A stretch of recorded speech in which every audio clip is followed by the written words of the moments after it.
안녕하세요. 교육대전환 특별기획 3부작 난처한 아이 수업, 오늘 그 마지막 시간, 세 번째 시간 함께하도록 하겠습니다. 안녕하세요, 민경수입니다. 여러분들은 이 교육의 최종 목표 뭐라고 생각하십니까? 저는 행복한 삶을 추구하기 위함이 아닌가 이런 생각이 드는데요. 하지만 대한민국 교육 같은 경우는 경쟁 구도의 어떤 교육 체계가 이루어지다 보니까 OECD 국가 중에 이 학생들의 만족 지수, 행복 지수가 최하위권이라고 합니다. 자, 우리 아이들이 교육을 통해서 이 행복한 시민으로 성장하고 또 미래 사회에 필요한 인재로 태어나기 위해서는 우리가 무엇을 어떻게 해야 될지 오늘 이 시간 고민을 해보도록 하겠습니다. 자, 먼저 함께할 분들 소개를 해드리도록 할게요. 난처한 아이 수업 처음부터 끝까지 함께해주고 계시는 분들입니다. 자, 김세아, 김태진, 안혜령 씨 세 분과 함께하겠습니다. 안녕하세요. 안녕하세요. 반갑습니다. 네. 자, 그리고 오늘 우리가 함께해야 할 이 교육의 문제 그리고 이에 대한 현답을 함께 해주실 분입니다. 전남대 문화전문대학원 김경수 교수님과 함께하겠습니다.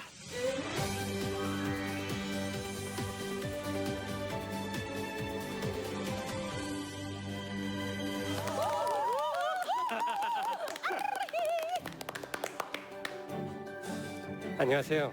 저는 전남대 문화전문대학원 김경수 교수입니다. 네, 자 교수님, 우리가 오늘 얘기를 나눌 이 교육의 주제 어떤 문제를 갖고 얘기를 나눠볼까요? 예, 제가 질문을 드리려고 했는데 먼저 질문하셨네요. 네. 바로 제가 보여드리겠습니다. 네. 자, 오늘 강의 제목은 우리도 행복할 수 있을까? 오. 제목이고요. 이 행복에서 행복을 위해 준비해야 될 교육이 무엇일까? 이게 오늘의 제 목차가 되겠습니다. 오. 제가 지금 퀘스천 마크를 달았는데요. 네. 한번 행복을 위해서 준비해야 될 교육이 뭘지 한번 알아맞혀 보십시오. 이게 사실 행복이란 주제가 항상 그렇잖아요. 이게 뭐 그렇죠. 살짝 비슷하면서 이게 잘 안 잡히는 게 이게 행복이란 단어인데. 맞아요. 예전에는 그냥 뭔가 저의 목표를 이루고 또 돈을 잘 벌고 안정적인 생활을 하게 되면 행복할 줄 알았는데 막상 또 그렇게 되고 보니까 또 네. 그건 또 아닌 것 같기도 하고 그래요. 맞아요. 네. 그리고 또 이제 지금 질문이 이제 준비해야 할 교육이잖아요. 행복을 위해서. 그렇다면 내가 예를 들어서 나의 아이를 혹은 내 친구를 위해서 이렇게 내가 해주면 행복할 거야라고 생각한 게 과연 그 상대가 행복한 게 맞는지 그거에 대한 고민도 좀 많이 들고 그런 것 같아요. 저는 또 이런 부분도 있을 것 같아요. 물론 이제 학생도 행복해야 되지만 우리를 길러준 부모님도 좀 행복하게 해야 되고, 아니면 그 이후에 내가 이루어야 할 어떤 가족들에게도 행복을 줘야 된다. 야, 이런 부분에서는 상당히 좀 어려운 난제인 것 같아요. 네. 그러니까 행복이라는 자체가 조금 약간 추상적이지 않나. 뭔가 딱 정확한 정형화된 어떤 무엇은 아닌 것 같거든요. 그래서 일단 그것부터 잘 알아야 될 것 같아요. 뭐가 행복인지. 네. 네. 일단 교육적인 측면에서 행복을 오늘 말씀드릴 거고요. 네. 바로 보여드리겠습니다. 일단 첫 번째 균형입니다. 균형 교육이고요. 두 번째는 인성 교육. 오. 아주 쉽게 풀어가겠습니다. 네. 이 세 번째는 창의성 교육. 너무나 우리가 다 잘 알고 있는 내용들인데 네. 이 세 가지를 좀 제가 특별하게 말씀을 드리겠습니다. 자, 이제 먼저 우리 학부모님들이라든지 또 여기 계신 선생님들도 일단 전체적인 사항을 말씀을 드리고 네. 제가 왜 이 세 가지를 말씀드렸는지 하나씩 풀어가도록 하겠습니다. 네. 이것은 대한민국의 큰 줄기입니다. 과거와 현재가 많이 바뀌었다 이런 뜻인데요. 예컨대 서울이 지금 광주 서울 간 6시간 걸렸습니다. 저 어릴 때. 오, 예. 예. 근데 지금은 2시간도 안 걸리죠. 그렇죠. 네. 예. TV는 지금 TV뿐만이 아니고 뭐 걸어가면서 전화하는 건 말할 것이 없고 PC 또 모바일까지 많이 바뀌었고요. 네. 그다음에 저 어릴 때만 하더라도 방송국이 2개밖에 없었습니다. 그런데 지금은 공식적인 채널만 1000개가 넘습니다. 네. 거기 플러스 유튜브라는 채널까지 합치면 헤아릴 수가 없죠. 그렇죠. 자, 우리나라는 아주 양면성 있는 나라입니다. 대표적인 게 이번에 저희가 올해가 OECD 원조를 받던 25주년 되는 해입니다. 오. 그리고 우리나라가 좀 특이한 게 국민 평균 IQ가 5위 밖으로 밀려난 적이 없고요. 토탈 합치면 저희가 항상 1위입니다. 그 정도로 저희가 IQ가 뛰어난 민족이다. 근데 저희 왜 이런 거예요? 본인만 그래요, 본인만. 왜 본인만. 저희라고 하시는 여기 건데? 다 보세요. 사람들이에요. 다 저희 안에 들어가잖아요. 다 마찬가지 아닙니까? 평균치입니다. 네. 평균치래요. 예, 우리가 뉴욕 맨하탄 길을 걸어가면 한국 사람은 그 총기가 멀리서도 느껴지거든요. 어. 일단 가보시면 알 거고요. 네. 반면에 저희 나라를 헬조선이라고 하죠. 음. 그래서 이렇게 양면성이 심한데 이 가장 주목할 점은요. 이 IQ는 세계 1위인데 네. 노벨상은 과학 분야에서 일본에 비해 23대 0입니다. 맞아요. 이거 너무 궁금했어요. 왜 전혀 맞아요. 없어요? 없더라고요. 제가 그 이유를 이제 하나씩 예. 말씀을 드리고 예. 풀어가도록 하겠습니다. 자, 우리는 우리 교육에 제가 교육을 가장 지금 오늘 핵심 키워드인데 수많은 갈등이 있습니다. 예. 이 갈등을 정말 어떻게 이 짧은 시간에 이야기를 할 수는 없는 것이고 네. 정말 끝도 없을 겁니다. 제가 그래서 오늘 가장 1번에 제가 키워드를 균형으로 담았습니다. 네. 행복을 위한 준비 교육이다 해서 균형을 담았는데요. 거꾸로 이야기를 해야 좀 귀에 쏙쏙 들어옵니다. 첫 번째는요. 편애를 하면 어떻게 됩니까? 편식하면 밸런스가 무너지죠. 그렇죠. 예, 그러면 건강을 잃게 되는 것이죠. 그다음에 편견을 하면 더 좋은 생각을, 더 나은 생각을 못 하게 됩니다. 네. 예, 그래서 성공에 못 이르게 되는 것이고요. 그리고 편향적이면 이 상대방과 대화가 되질 않습니다. 네. 그래서 행복에 도달하지 못하는 것이죠. 그래서 균형이 중요하다 이겁니다. 다 아실 겁니다. 워라벨. 네. 네. 예, 이제 이것이 균형의 상징적인 이야기입니다. 예, 워크와 라이프의 합성어죠. 네. 우리는 인간의 욕망을 학자들이 세 가지로 나눕니다. 혹시 이 세 가지가 무엇인지 아세요? 돈, 맞아요. 명예. 하나가 뭡니까? 사랑? 거의 근접합니다. 오. 그렇게 가요? 저는 뭐 식욕, 저도 그다음에 수명력. 수면욕, 그다음에 성욕 어. 이렇게 생각을 했는데. 오. 아닌가? 욕망? 예. 편집 대상인데요. 방송욕을 하세요? 학자들은 이렇게 세 가지로 나눕니다. 예, 물질적인 욕망, 아.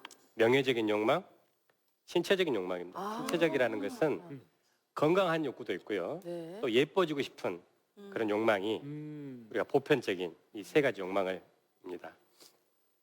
근데 중요한 것은 이제 우리가 이것들을 어떻게 사실 이것 때문에 문제가 생기고 갈등이 발생하는 것이죠. 지구 환경도 마찬가지고요. 그래서 이 재미있는 건데요. 이 도베네크의 물통이론이라는 게 네. 제가 재밌다고 표현한 이유가 행복의 수준이 평균 점수로 나올 것 같거든요. 네. 근데 그게 아니고 어. 가장 낮은 점수에 의해 결정된다는 것이 도베네크의 물통이론입니다. 오, 맞는 것 같아요. 예컨대 건강을 잃으면 예. 그게 30점이면 예. 부가 80점, 명예가 60점이더라도 건강이 30점 인생밖에 안 되는 거고 아, 그렇죠. 명예도 마찬가지입니다. 명예를 잃으면 예. 또 그만큼 또 거기에 해당이 되는 거고. 아. 그러면 어떻게 해야 될 것이냐? 그러면 누구나가 자기의 약점을 알고 있습니다. 그 약점이 사람마다 다르겠죠.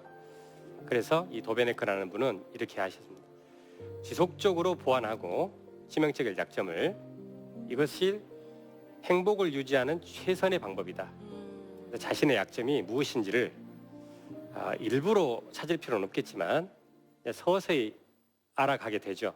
그래서 그런 약점들을 자기 스스로 계속 지속적인 노력을 통해서 보완하는 것이 가장 균형을 잡는 방법이다라고 말씀하신 겁니다. 자, 이번에는 조금 다른 학자를 모셔왔습니다. 다 누군지 아시죠? 아인슈타인인데 한번 이것도 퀴즈입니다. 제가 아까 단답형이 많다고 말씀드렸는데 인생은 자전거를 타는 것과 같다. 균형을 잡으려면 뭘까요? 자전거를 타는 것과 일단 막 열심히 계속 열심히 불러야죠. 밟아야 된다. 계속 밟아야 불러야죠. 된다. 빈고입니다. 계속 움직여야 됩니다. 균형이라는 것은 움직이지 않으면 넘어지게 됩니다. 그래서 균형에서 중요한 키워드는 지속입니다. 아. 네. 쉽게 말씀드려서 노력을 해야 한다는 것이죠. 엄마가 아이를 볼 때 그냥 며칠 동안 방치하면은 그게 균형을 잡을 수가 없는 것이죠. 물론 다 큰 성인은 이제 스스로 알아서 하겠지만 네. 유아들 같은 경우는 더욱더 균형을 잡도록 그렇게 지도를 해줘야 되는 것이죠. 그게 바로 교육입니다. 자, 이번에는 지금 제가 그린 그림을 하나를 가져왔습니다. 우리가 인간의 사상을 좌와 우로 나눕니다. 그래서 좌익, 우익, 좌파, 우파. 그래서 그 익자가 날개 익자입니다. 네. 그래서 한쪽이 짧으면 어떻게 되겠어요? 균형이 안 맞죠. 추락을 해버립니다. 수락을. 예. 예. 언젠가는 추락을 하게 되겠죠. 이것이 그래서 좌파, 우파 이렇게 지금 되어 있는데 왼쪽을 아시다시피 이 좌측을 진보라고 하고요. 그다음에 우측을 보수라고 하죠. 어떤 정치적인 걸 생각하셔도 됩니다. 네. 그럼 이해가 쉽게 들어오실 거예요. 그래서 진보는 평등을 추구합니다. 보수는 자유를 추구하죠. 그다음에 진보는 공동체를 추구하고요. 좌익은 개인을 더 추구합니다. 자유민주주의죠. 네. 자, 그래서 이 균형이라는 것은 양쪽이 정말 말 그대로 균형을 이루어야만 한쪽만 신경을 쓰면 추락할 수 있다 이런 내용인데요. 네. 제가 책 한 권을 제가 소개하려고 합니다. 이 책 한 권이 방금 제가 말씀드렸던 그 그림 한 장입니다. 네. 교수님 책 지금 홍보하시는 겁니까? 제 책이 아닙니다. 공부를 안 하셨네요. 균형이 안 잡혀 있어 사람이. 네. 자꾸 쏠려 있어. 신병이 아유. 이 책의 특징은요. 넓고 얇은 지식입니다. 좀 넓은 거죠. 쉽게 말해서 상식입니다. 상식이 있어야죠. 인간이. 그리고 부분이 아니고 전체를 이야기를 합니다. 이 책의 장점이요. 그러니까 나무를 보지 않고 숲을 보는 책이다. 이렇게 요약을 할 수 있겠고요. 이걸 요약한 게 바로 이 그림입니다. 제가 먼저 이 그림을 그렸습니다. 저 책보다요. 여기서 이게 자랑의 포인트인 거예요. 예. 지금 근데 우리나라의 특징은 우측으로 좀 기울어져 있습니다. 그 증거를 제가 대면요. 자, 우측으로 기울어진 증거를 한번 좀 먼저 여쭤볼게요. 왜 우리가 우측 날개가 네. 더 길까요? 성공에 대한 그 사람들의 갈망이 커서? 맞습니다. 우리가 이제 옛날에 이제 그 저희 아버님 세대 때 못 살았잖아요. 전후에 이제 그때의 어떤 경제 성장기를 올라오면서 우리가 이제 성공이 곧 나에게 어떤 부를 가져다주고 그게 행복해질 수 있다. 이런 개념이 우리 머리에 많이 이렇게 박혀 있지 않았나 이런 생각이 들어요. 네. 그 모두를 뭔가 이렇게 다 살피고 막 이렇게 하기에 너무 여력이 없어서 앞만 보고 달린 거죠. 예. 다 맞는 말씀입니다. 그래서 제가 그 말씀을 요약을 하면요. 네. 첫째는 이제 재력입니다. 그러니까 우리가 방금 말씀하신 대로 이제 돈을 보고 정말 못 살았던 OECD의 원조를 봤던 그런 나라가 먹고 살기 위해서 엄청난 노력을 했던 것이죠. 두 번째는 이제 돈과 결부된 것인데 이제 권력을 갖게 됩니다. 특정 세력이. 그러다 보니까 이것을 한마디로 요약을 하면 이게 뭡니까? 부익부 빈익빈. 맞습니다. 오. 태아님이 한문 보고 한 건 아니에요. 어디 써 있다. 분명히 어디 써 있다. 아니, 그거밖에 나올 게 없잖아. 빈익빈 부익부입니다. 그래서 우리나라가 우측으로 기울어졌고 미국도 마치 비슷합니다. 제가 사진을 제가 가져왔는데요. 이 왼쪽은 대한민국 국회고요. 오른쪽은 세계 정치의 1번가라고 하는 영국 의회입니다. 이 각도가 살짝 다른데요. 네. 큰 변화를 낳습니다. 교육이라는 게 그렇습니다. 이 작은 각도 조금만 변해도 이렇게 큰 변화가 일어나는데 예를 들어서 왼쪽은요. 왼쪽 국가는 우리나라뿐만이 아니고 일단 일사불란합니다. 속도가 빠르고요. 뭐 경제 속도, 성장 속도 빠릅니다. 작심을 하면 빨리빨리 네. 잘 해낸 나라입니다. 그런데 오른쪽에 있는 국가는 왼쪽과 오른쪽이 바로바로 소통을 합니다. 말이 많죠. 그렇죠. 그러다 보니까 느립니다. 우리가 미국이나 유럽을 여행을 가면 답답해 미칩니다. 너무 느려 터져가지고요. 이게 우리나라는 왼쪽인데 이게 이제 다 이유가 있습니다. 교육에서 제가 오늘 그 증거를 말씀드리는데 바로 이런 것 때문에 그렇습니다. 우리나라는 왼쪽의 교육을 훨씬 더 많이 받죠. 네. 예, 그러다 보니까 선생님이 이렇게 강하게 말씀을 하고 학생들은 듣기만 하고. 질문을 별로 안 하죠. 예. 그런데 이제 오른쪽에 있는 국가들은 보면 그렇게 많은 학생이 아니고요. 소수가 앉아서 서로 소통을 하고 토론을 많이 하죠. 맞습니다. 예, 제가 오늘 계속 토론 이야기를 할 건데요. 그러다 보니까 어렸을 때 그 교육이 이제 계속 3살 버릇이 8까지 가는 것이죠. 이 방금 그 그림을 제가 그림으로 다시 한번 바꿔봤습니다. 이것을 교육으로 제가 바꿨는데요. 교육의 소통 체계를 비교해 보면 왼쪽은 위계 질서가 있습니다. 빠를 수밖에 없죠. 그렇죠. 시키면 빨리 움직여야 되니까 빨리빨리. 근데 오른쪽은 집단지성이라고 해서 오너가 많은 스트레스를 받습니다. 이 많은 사람들을 다 상대를 해줘야 되거든요. 이걸 좀 확장을 해봤습니다. 위계 질서가 훨씬 더 이렇게 탄탄하다 보니까 문고리 3인방이 밑에를 아래 사람은 범접할 수가 없죠. 예. 대신 오른쪽에 있는 그 집단지성은 아까 말씀드린 되게 느려요. 느리지만 집단지성으로 합리적으로 일을 처리하는 그런 양면성이 있습니다. 그래서 아무래도 소통의 면에서는 왼쪽에 있는 국가가 훨씬 더 약하고요. 오른쪽에 있는 경우는 소통이 많죠. 그래서 이제 이걸 종합을 하면 교육적으로 종합을 하면 왼쪽 국가는 한 사람만 1등이 되는 교육. 그다음에 오른쪽에 있는 경우는 여러 사람이 1등이 될 수 있는 교육입니다. 모든 사람이 1등이 되기는 어렵지만 여러 사람이 1등이 될 수 있다. 그런 이야기입니다. 자, 그래서 오늘 제 이야기는 이 역발상이 많습니다. 뒤집어 생각을 한다. 다 아는 이야기지만 좀 다르게 드리겠습니다. 예를 들어서 가장 중요한 것이 요즘에 디지털 교육을 많이 합니다. 모든 교육을 다 온라인을 통해서 하고 있고요. 특히나 코로나 상황 때문에 네네. 언택트 시대라고 하죠. 그래서 예전 교육을 보면 이 교육 방이 다릅니다. 방 구조. 저 어릴 때만 하더라도 책상에 책밖에 없었죠. 그렇죠. 밑에 만화책이 있었습니다. 맞아요. 그런데 요즘은요. PC, 태블릿, 스마트폰, 심지어 스마트워치 있는 분도 있고 네. 각종 기기가 지배합니다. 그러니까 쉽게 말씀드려서 PC방입니다. 그러니까 부모님은 아이들을 어떻게 방을 만들어주면 이렇게 만들어주면 엄마가 아이한테 PC방을 제공하는 겁니다. 그럼 어떻게 해야 될까요? 만약에 지금 다 미혼이시죠? 네, 네. 네. 네, 그러면 세아님께서 결혼하시면 네. 방을 어떻게 구성을 해주시겠습니까?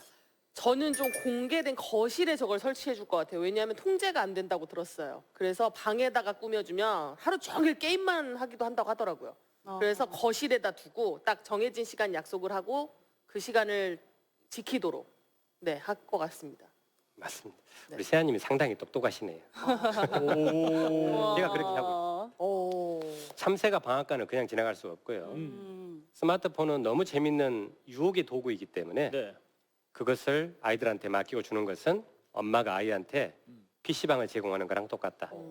그렇게 생각하셔야 됩니다. 그래서 거실 같은데 그렇게 마련해 주시고 가족이 다 보면서 함께 하는 것이 바람직합니다. 자, 이 그림은 책에 나옵니다. 이걸 이제 호모 스마트쿠스라는 용어가 나왔는데요. 호모 모빌리언스라고 합니다. 자, 그런데 방금 이야기인데 이제 이게 자세가 어떠냐에 따라서 완전 달라지는 것이죠.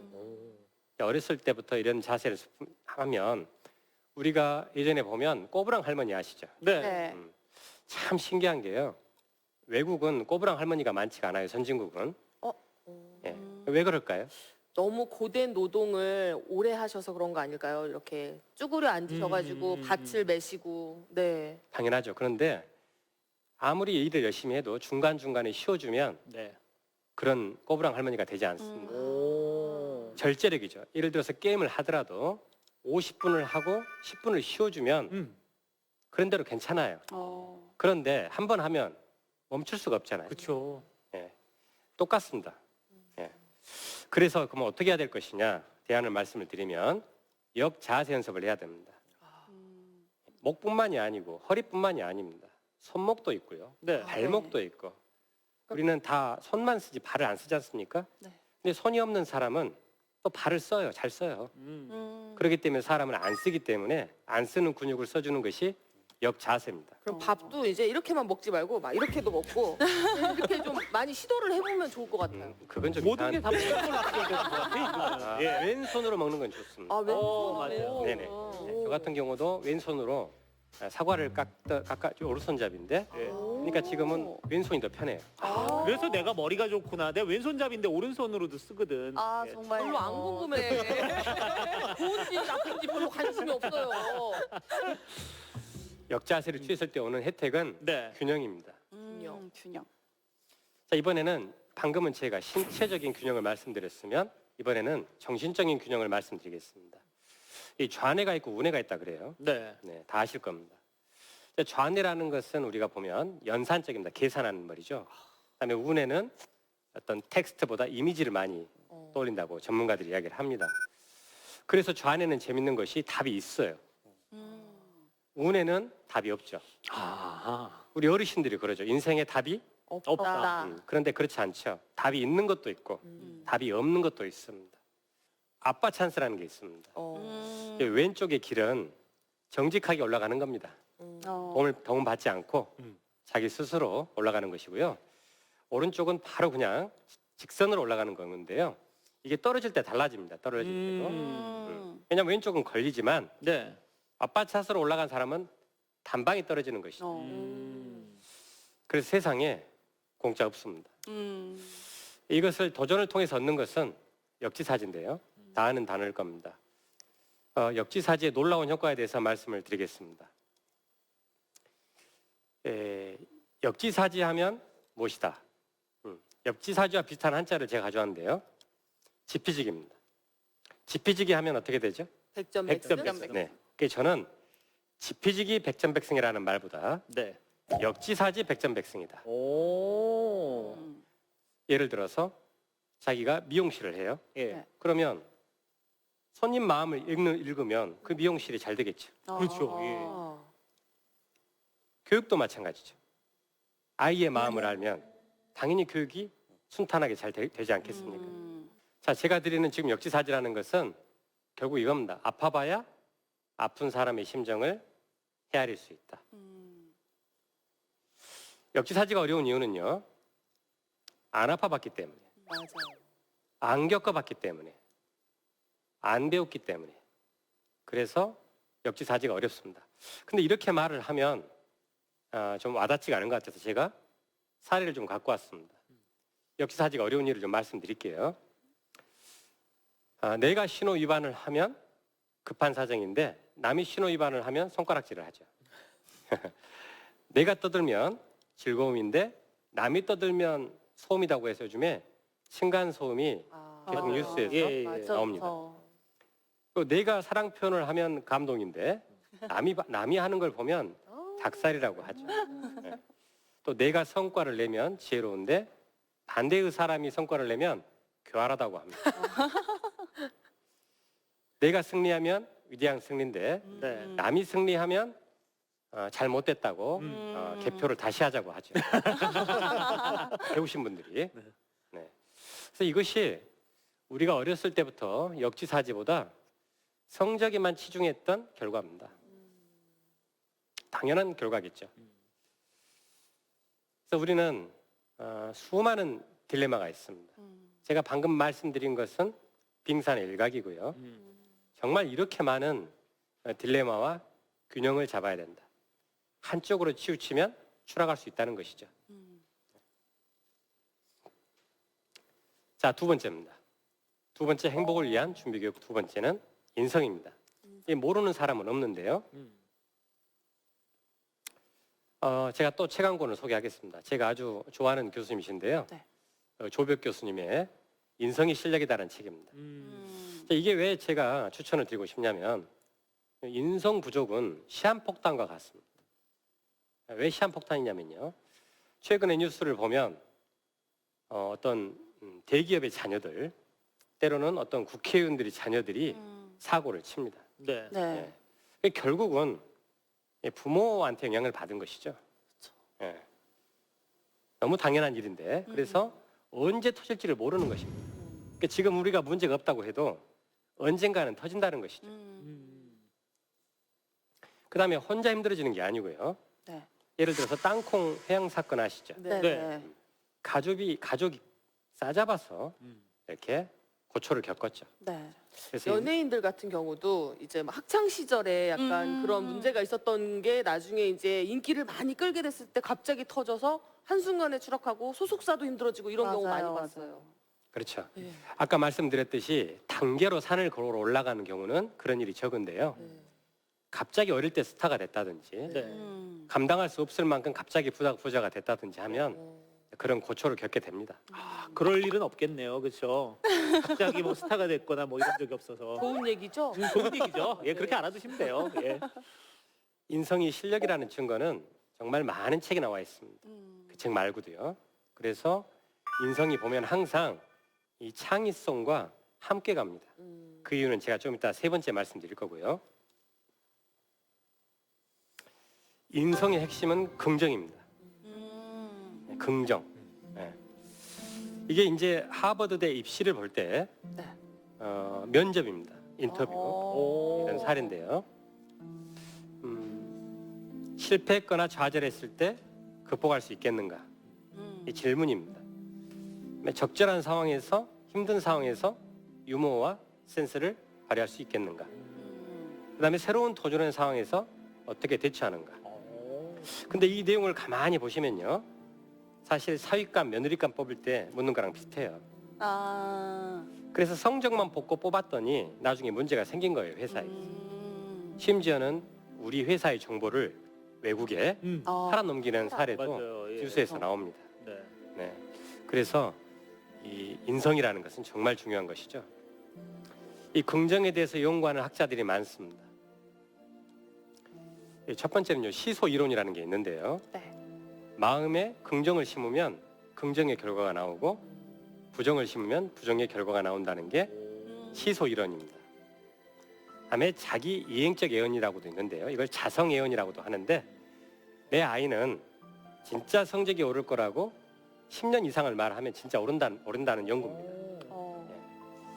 그리고 긍정 심리학, 행복을 원하면 당신이 갖고 있던 행복에 관한 시각부터 바꿔라.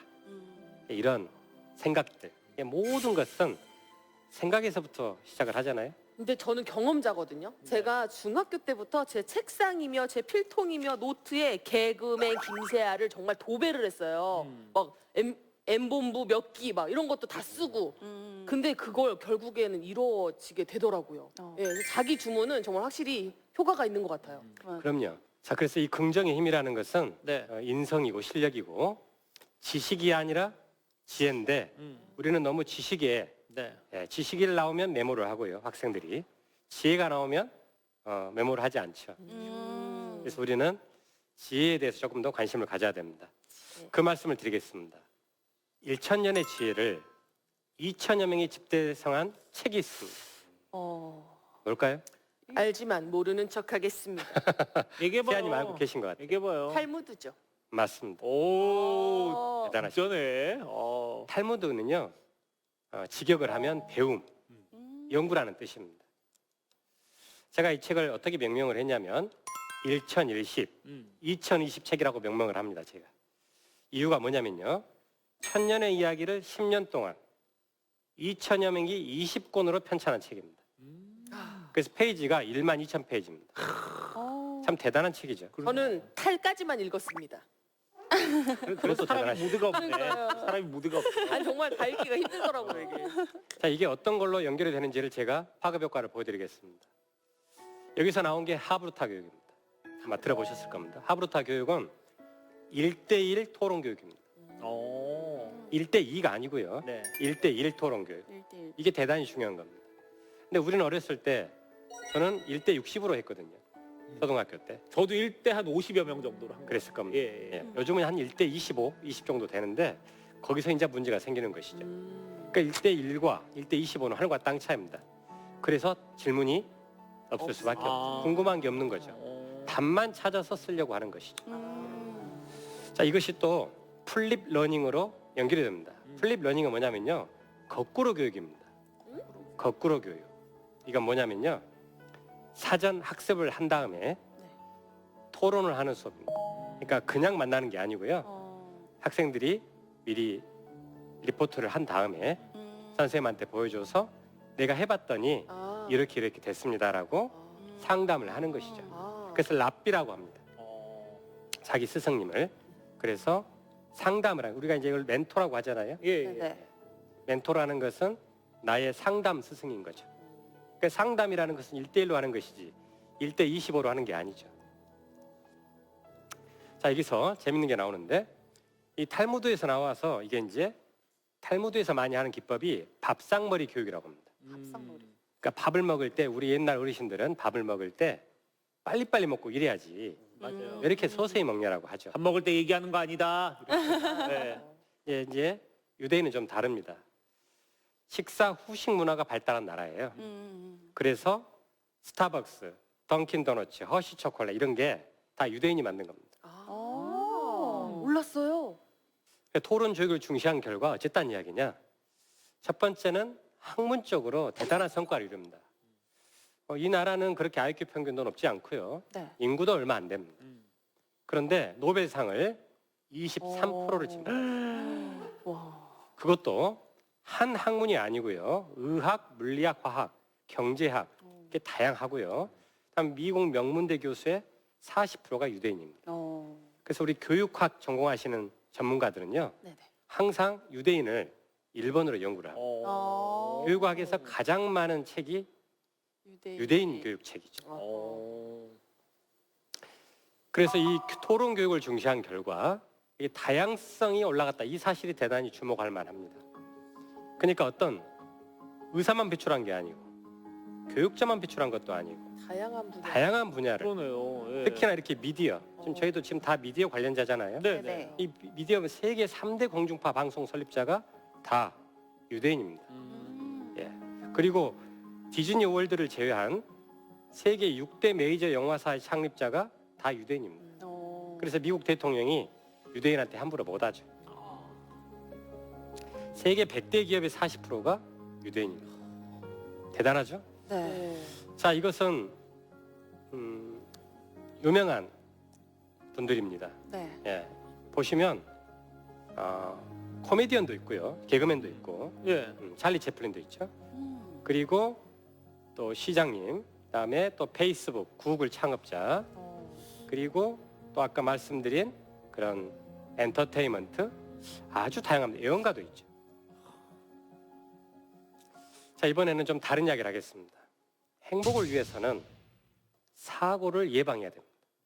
왜냐하면 사고는 한 방에 나면 끝나거든요. 그렇죠. 자, 사고는 크게 세 가지 사고가 있습니다. 첫 번째는 천재지변 사고가 있고요. 네. 두 번째는 인재 사고가 있습니다. 세 번째는 무슨 사고일까요? 한번 알아맞혀 보세요. 이번에는 태진님이 한번 맞춰보십시오. 지금 여기 지금 식은땀 머리- 묻으시는데 지금. 머리가 지금 사고 힌트를 드리면 한자입니다. 한자. 경 아니, 아닌가요? 네. 전- 지금 네. 틀린 지금 우리가 하고 있는 겁니다. 네. 말사고. 말사고.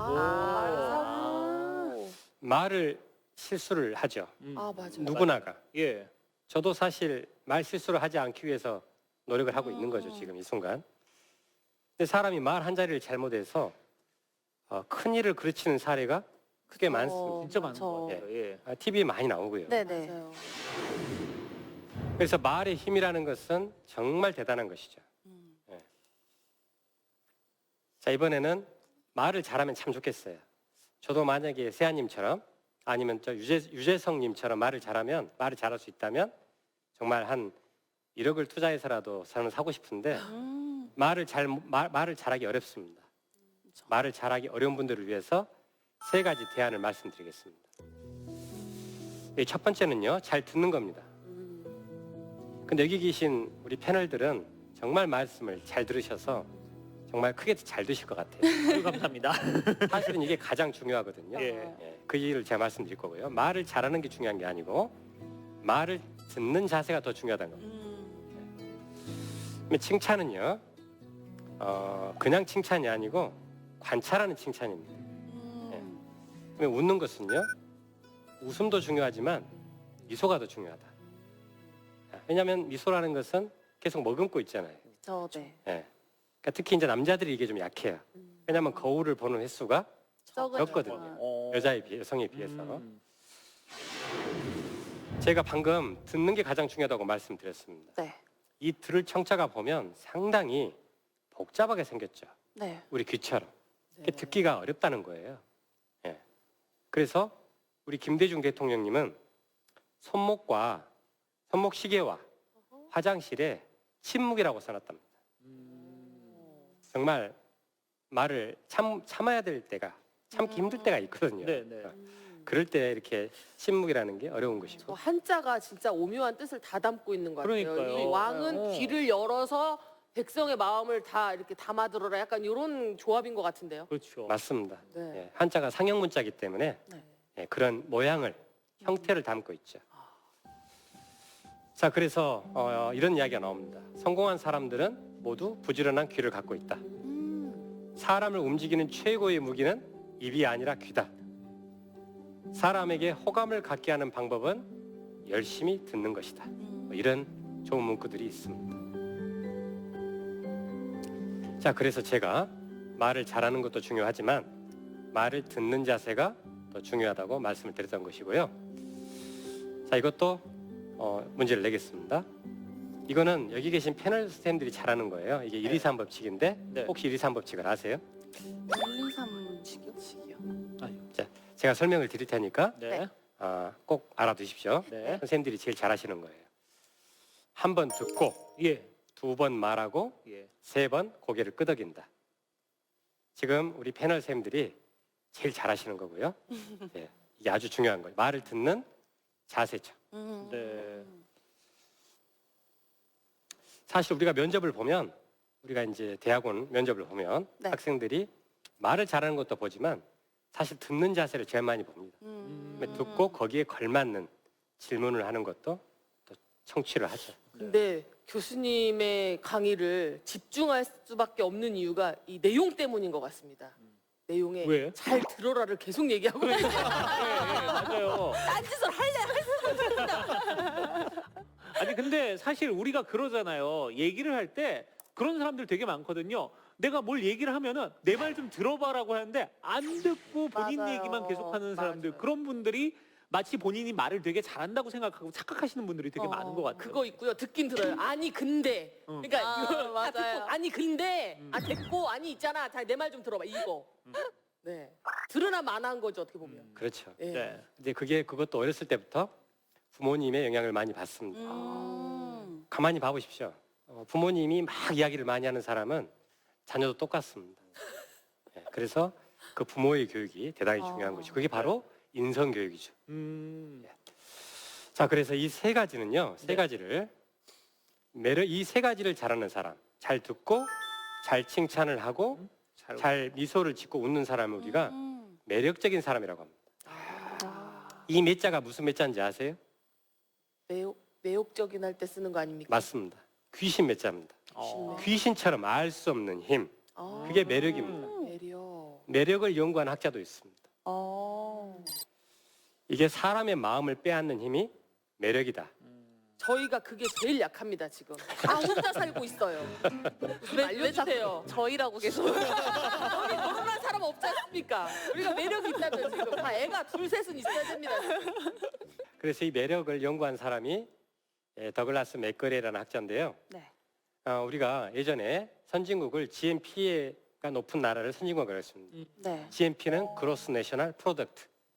근데 GNC는요, 그로스 내셔널 차밍, 그로스 내셔널 쿨 해서 GNC를 선진국이라고 합니다. 오. 예전에는 돈이 많은 남자한테 우리가 시집을 가고 그런 시절도 있었어요. 아주 오래전에. 네. 네. 근데 요즘은 그걸 따지질 않죠. 매력적인 사람을 원하죠. 네. 정말 왜냐하면 행복이 중요하기 때문에. 그래서 우리 백범 김구 선생님은 100여 년 전에 문화 강국론을 일찍 주장을 하셨습니다. 자, 이게 지금 이 가로가 이겁니다. 문화의 힘은 뭐뭐 때문이다. 그러니까 이분이 원하는 것이 오직 한없이 갖고 싶은 게 문화의 힘이라고 말씀하셨는데 문화의 힘은 뭐뭐 하기 때문이다라고 말씀하셨어요. 이게 뭐냐면요, 나와 남에게 행복을 주기 때문이다. 그러니까 누이 좋고 내부 좋고 나도 좋고 남도 좋은 것이 문화입니다. 문화가 그렇게 어려운 게 아니에요. 제가 지금 전남대학교 문화전문대학원에 있는데 네. 그 문화라는 것은 결국은 인간을 위하는 겁니다. 자, 마지막으로 세 번째, 이번에는 성공이 좀 들어가는데요. 행복과 성공을 위한 준비 교육. 왜냐하면 우리가 성공하지 않고서는 어려운 삶을 살 수밖에 없는 그런 경쟁의 사회에 살고 있거든요. 좀 현실적인 이야기입니다. 그래서 창의성은 대단히 중요한 것입니다. 자, 이 그림이 너무 재밌는 그림이에요. 이 그림 뭔지 아세요? 학생들 다 똑같은 외투를 입고 있는 거예요. 그렇죠. 예. 이것이 하나의 상징적인 우리 아이들의 마음입니다. 근데 이것을 심리학자들은 뭐라고 하냐면 집단 동조 심리라고 합니다. 자, 집단 동조가 뭔지 읽어보겠습니다. 또래 집단에서 이질적으로 보이면 자신이 뒤처지거나 소외감을 받을 수 있다는 불안감 때문에 겉으로 보이는 브랜드 등으로 이를 해소해서 안정감을 얻고자 하는 심리랍니다. 있어요 그런 거. 자, 그런데 아이는 어른의 거울이라고 합니다. 이제 이 그림이 무슨 그림인지 혹시 이 사진이 아시겠어요? 같은 신문을 보고 있거든요. 신문을 보고 있- 잘 모르시겠어요. 역시 학부모님이 아니니까 모르시네요. 네. 입시 설명입니다. 아. 특히 이게 대도시일수록 이게 심하죠. 네. 시골에서는 이렇게까지 안 합니다. 이게 이제 창의성이 부족하다는 증거라고 제가 썼는데 이걸 경로 의존성이라고도 합니다. 이 경로 의존성은 일정한 그 경로가 있어요. 그것을 그 경로가 비효율적이라는 것을 알고 있지만 그럼에도 불구하고 이 경로의 방식을 벗어나지 못하게 되는 사고의 습관입니다. 매너리즘이라고도 하죠. 그래서 우리가 예를 들어서 어떤 명문대가 있으면 내 아이가 공부를 그렇게 썩 잘하지 못하는데도 쉽게 포기를 못하는 것입니다. 네. 그 다르게 좀 하면 좋을 텐데 아까 제가 말한 인간의 욕망이라는 게 뭔가가 또 고급 승용차, 또 고급 아파트 누구나가 인간의 욕구는 있거든요. 그렇죠. 그러다 보니까 그런 경로 의존성이 강한 나라가 또 우리나라입니다. 그래서 창의력은 왜에서 발생을 합니다. 왜가 중요한 거죠. 호기심입니다. 호기심. 아까 그런 주전자 같은 그런 호기심, 관찰력이 창의력이 된다. 창의력을 강화할 수 있는 방안은 이런 이 배울 학자입니다. 저는 세상에서 가장 아름다운 단어가 학생이라는 말을 어디선가 들었어요. 저는 그 말이 맞는 것 같아요. 왜냐하면 우리가 고사를 지낼 때, 명절 때라도 고사를 지낼 때 보면 현, 고, 학생, 부군신이라는 글자를 씁니다. 네. 맞아요. 예. 그러니까 이 뭔 말이냐면요, 죽어서도 학생이 되고 싶은 거예요. 우리 선인들이 이렇게 현명하십니다. 그러니까 선생이 아니고요, 죽어서 학생이 되고 싶은 거예요. 그만큼 배우고자 하는 열망이 강했던 게 우리 선비들입니다. 자, 이것은 일본의 속담인데요. 제가 아주 좋은 질문이어서 갖고 왔습니다. 이런 속담이 있습니다. 본업을 중단하는 자는 망한다. 그러나 본업만 하는 자도 망한다. 이게 무슨 말일까요? 저는 저의 직업에 약간 좀 대입을 하자면 점점 만능 엔터테이너적인 걸 요구하는 사회가 되다 보니까 한 우물만 팠을 때는 좀 이게 좀 길게 가기가 어렵더라고요. 제 생각에는 늘 하던 것만 해가지고는 안 된다. 거기에서 뭔가 계속 자기 개발을 해 나가야 되지 않느냐. 예, 이 생각. 정확한 정답을 말씀하셨어요. 혜진님 말씀하세요. 저는 워라벨 떠올랐거든요. 음. 그러니까 일만 해서는 이게 사람이 지치게 되잖아요. 그래서 저 본업을 저는 일로 좀 느껴서 워라벨이 떠올랐습니다. 네. 맞습니다. 성공하려면 받아들여야 되는 겁니다. 그러니까 이제 그릇이 큰 사람일수록 받아들일 수 있고 그릇이 크지 못하면 못 받아들이겠죠. 자, 이것을 제가 간단하게 또 한자로 풀이하겠습니다. 행복과 성공의 단순한 원리인데요. 이게 이제 왼쪽 편을 나라고 하고 네. 우측 편을 남이라고 일반적으로 이야기를 합니다. 이걸 뭘 뜻하냐면 만남을 뜻하는 겁니다. 네. 그런데 이제 인간이 처음에는 친한데요.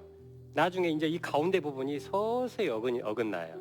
서서히 이제 이 사람 인자가 이렇게 생겼지만 아까 제가 말씀드렸는데 이 두 번째는 불통하는 인간입니다. 이 세 번째가 더 벌어지면요. 네. 아나무인 인간이 있고요. 그 다음에 이 왼쪽은 이제 군림하는 인간입니다. 위에서 찍어 내리는 거죠. 그 다음에 끌려다니는 우유부단 인간도 있어요. 근데 요즘은 또 이제 이렇게 계산하는 인간이 많습니다. 너무 계산적인 거죠. 그래서 인간적인 것도 참 어렵다. 이런 생각을 제가 했답니다. 근데 제가 책을 통해서 그래도 뭔가 하나를 끄집어내야 될 것 같아서 결론을 낸 것이 이겁니다. 제가 핵심만 말씀드리면 첫 번째는 많이 뒤지는 게 중요하다. 그 다음에 두 번째는 비교를 해야 되고 세 번째는 선택을 한다. 이것은 행복보다는 좀 성공에 가깝습니다. 네. 이유가 뭐냐면요. 예를 들어서 취업을 할 때 학생들이 저는 대학교에 있기 때문에 학생들 취업을 생각을 많이 하거든요. 그러면 그런 취업을 할 때 직장을 많이 알아봐야 됩니다. 그렇죠. 집을 얻더라도 네. 5개를 알아보는 것보다 20곳을 알아보면 훨씬 더 좋은 집을 갈 가능성이 높아지는 것이죠. 근데 우리 학생들은 마음이 급합니다. 사람도 너무 빨리 사귀어버리고 첫눈에 그냥 가버리고 처음에 너무 깊게 사귀고 맞아요. 이런 경우는 조금 현명하지 않은 생각이 아닌가 이런 생각을 제가 해봤고요. 또 이제 어떤 공부를 할 때 어떤 물건을 구매를 할 때에도 이렇게 나름대로 많이 뒤져보는 것이 정보력이죠. 네. 그러니까 가장 어려운 게 뒤지기입니다. 근데 우리가 연구를 할 때 논문을 쓰거나 책을 쓸 때에도 가장 힘들고 귀찮은 게 뒤지기입니다. 맞아요. 파인딩인데 그 뒤지기가 우리 연구하는 자세, 그러니까 리서치라고 하죠. 그것을 우리가 가장 기본적인 자세입니다. 그러면 실패할 확률이 적어지죠. 자, 오늘 제가 이제 마무리를 해야 될 것 같은데요. 3가지를 말씀드렸습니다. 정리를 하겠습니다. 첫 번째는 균형을 말씀드렸는데요. 균형이 센터에 있죠, 가운데. 그리고 왼쪽에 제가 인성을 말씀드렸고요. 인성이라는 것은 이상적이고 절대적인 겁니다. 그 다음에 창의성은 다르게 말하면 개성, 다양성이라고 할 수도 있는데요. 그것은 현실적이고 상대적인 겁니다. 절대적인 것은 없는 것이죠. 그래서 우리가 이런 양쪽을 균형 있게, 왜냐하면 대한민국의 현실이 있는데 그걸 무시하고 무조건 한쪽으로만 이야기를 하기는 어렵습니다. 분명히 현실이 있어요. 그것을 우리는 인정을 할 수밖에 없다. 하지만 그 틈 내에서 지혜로운 방법을 찾아야 된다는 것이 지금 오늘 저의 강의가 되겠습니다. 제 이제 마지막 이야기인데요. 행복을 원하는 것은 간단합니다. 제가 읽어볼게요. 빗방울이 모여 시냇물이 되고 시냇물이 모여 강물이 되듯이 순간순간의 행복이 모여 작은 행복이 되고 작은 행복들이 모여 큰 행복이 됩니다. 제 강연은 이것으로 마치겠습니다.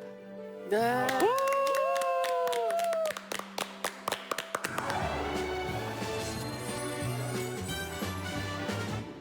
네, 교육대전환 특별기획 3부작 난처한 아이 수업 오늘 3번째 시간으로요 전남대 문화전문대학원 김경수 교수님과 함께했습니다. 교수님 잠깐 모시겠습니다. 네, 한번 들어와 주시죠. 네, 자 오늘 우리 교수님 얘기를 듣고 어떻게 행복이 어떤 거라는지 좀 감을 잡으신 것 같아요. 어때요, 우리 세아 씨? 그 마지막에 사랑만 하기에도 아까운 인생, 전 거기에서 이렇게 답을 얻었습니다. 예, 제가 빨리 네. 눈높이를 좀 낮춰서 예. 멀리서 말고 가까운 곳에서 빨리 찾아야 되겠다. 부모님 사랑하는 것도 사랑이에요. 그런 것도 있지만 예. 그래도 빨리 배우자를 만나야지 않나. 그래서 9분 중에 빨리 제가 구제를 해드리도록 하겠습니다. 우리는 빨리 오늘 끝나자마자 택시 불러서 가는 걸로 되겠지. 예. 자, 태진 씨는 어땠어요? 일단은 오늘 너무 많은 이야기들 해주셔서 네. 집에 가서 좀 두고두고 좀 곱씹으면서 네. 하나씩 한번 꺼내봐야 될 것 같은데 예. 일단은 그 마음밭에 좀 긍정 씨앗을 좀 많이 뿌리는 연습을 좀 많이 해야 되겠다. 네. 그리고 그 씨앗 중에 예. 저도 빨리 이거 함부로 말하면 이게 또 예, 예. 더 남아야 될 수도 있는 거잖아요. 예, 그렇죠. 그럼에도 사랑은 중요하니까요. 사랑 씨앗도 함께 이렇게 뿌려야 되겠다라는 아유. 생각을 하게 됐습니다. 안 예. 남으세요. 따라갈 건데요, 뭐. 네. 제가 우리 약간 두 혜령 분 한번 씨는? 따라가 봐야겠어요. 예. 우리 혜령 씨는? 네, 저는 사실 항상 제가 이 학생 때부터 책상에 써놨던 게 늘 긍정적으로 늘 행복하게라는 말을 써놨었는데 네. 제가 그렇게 써놓은 만큼 그렇게 긍정적으로 살지 않았었구나라는 생각이 좀 많이 들었고 또 내 행복을 위해서 나는 어떤 노력을 했는가 네. 내가 너무 현실에 좀 안주하고 있지 않은가 이런 고민을 하면서 네. 저도 좀 사랑을 찾으러 예, 그렇구나. 결국은 나 이제 사랑으로 연결되는데 저는 요게 남는 것 같아요. 왜 아까 철드는 거와 이제 늙는 어떤 시간에 대해서 얘기했었잖아요. 아 이제 철들면 안 될 것 같아요. 늙을 것 같아요. 어쨌든 뭐 오늘 우리가 뭐 균형이라든지 아니면 남의 얘기를 잘 듣는 거라든지 이런 부분에 대해서 교수님이 얘기를 좀 많이 들었던 것 같은데 우리 교수님은 오늘 저희가 난처한 아이 수업 오늘 강의를 하면서 또 느끼신 바가 있으실 것 같아요. 어떻습니까? 네, 일단 패널 선생님들께서 잘 웃어주시고 또 잘 들어주시니까 네. 신나서 강의를 했습니다. 네. 그리고 제가 한 가지 빠진 말씀이 있는데 그 이야기는 행복은 결국 만남이다. 네, 그 말씀을 하고 싶어요. 아 그래요. 만남이라는 것은 사람만의 만남이 있는 건 아닙니다. 네. 또 일과의 만남도 있고요. 또 여행을 통해서 어떤 만남도 있습니다. 네. 네, 그래서 그런 만남이 우리가 좋은 계획을 짜고 네. 그런 좋은 만남을 통해서 행복을 이룰 수 있다. 음. 그렇게 말씀을 드리고 싶네요. 네, 알겠습니다. 자, 교육대전환 특별기획 3부작 난처한 아이 수업 함께 했는데요. 여러분, 그 3부작 동안 어떠셨습니까? 미래 사회는요, 이 다양성과 함께 창의력, 그리고 문제 해결 능력이 중시되는 그런 사회가 될 거라고 합니다. 우리 아이들이 이제 미래 인재로 성장할 수 있도록 많은 분들이 이 교육에 대해서 조금 더 신경을 쓰고 우리 아이들의 교육에 대해서 어떻게 나아가야 될지 같이 좀 고민을 해주셨으면 하는 바람입니다. 자, 저는 여기서 이만 인사를 드리도록 하고요. 그동안 난처한 아이 수업 함께 해주신 여러분께 다시 한번 감사드립니다. 고맙습니다.